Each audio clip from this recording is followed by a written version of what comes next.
Well, this was our backyard growing up. When you meet Alice Walton, you have to remind yourself that she's the third richest woman in the world, according to Forbes magazine, worth $21 billion. Walmart money. You spent a lot of time in this woods? Oh yes, I rode horses and played hide and seek and tried to catch up with my brothers when they were running away from me. Today it's crisscrossed by more than 3 miles of trails, part of the 120-acre park that surrounds Crystal Bridges, the Museum of American Art Walton built in her hometown of Bentonville, Arkansas. Art wasn't accessible to me as a child, and I hope that changes now for people throughout this region. Unbelievable. From an observation deck in the trees, the people of Bentonville have watched the museum take shape.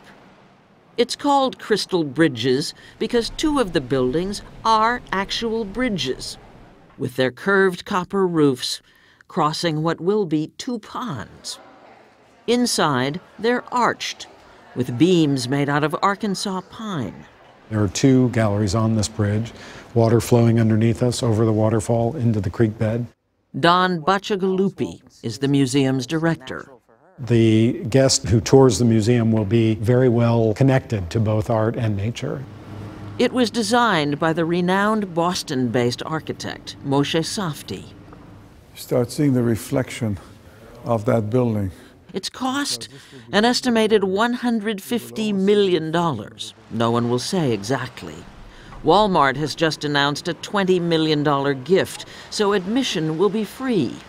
And last year alone, the Walton Family Foundation donated $1.2 billion to the project.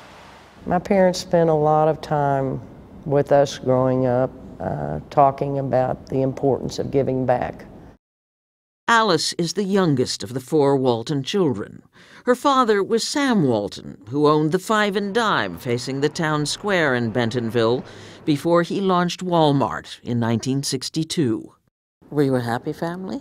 Very much so, yes. My parents didn't believe value and worth had anything to do with money. I think it's always been important to, what do you call it, keep your feet on the ground and your nose out of the air.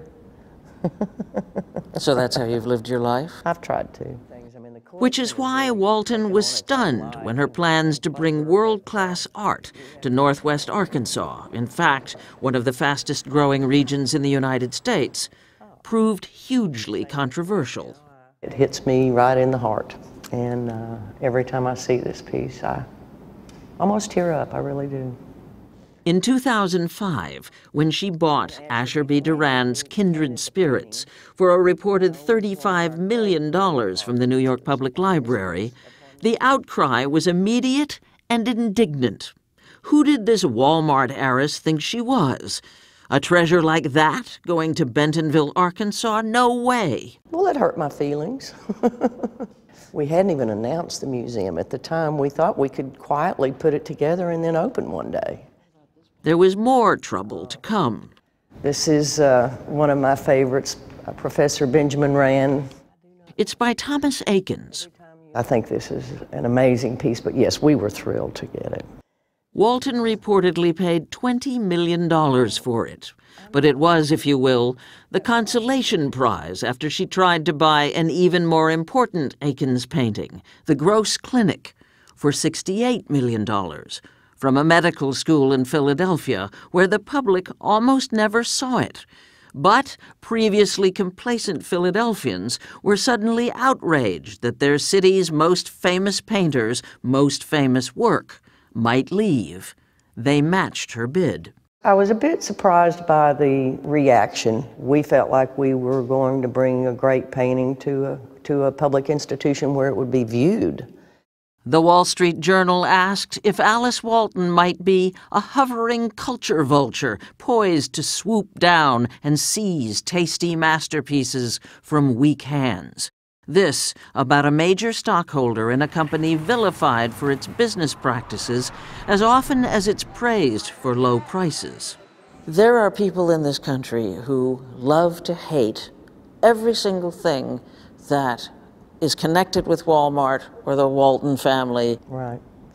Well, it saddens me, obviously. Do you just tune that out? No, I don't tune it out. I mean, I try to listen and you try to be responsive, but I also understand that there is always going to be that group of people.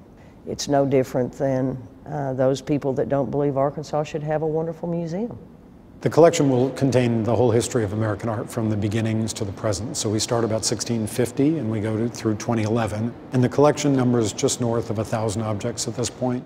It includes a portrait of George Washington by Gilbert Stuart, Norman Rockwell's Rosie the Riveter, this Andrew Wyeth. Important works by artists you've heard of and some you probably haven't. This is a 1968 work by Alexander Calder.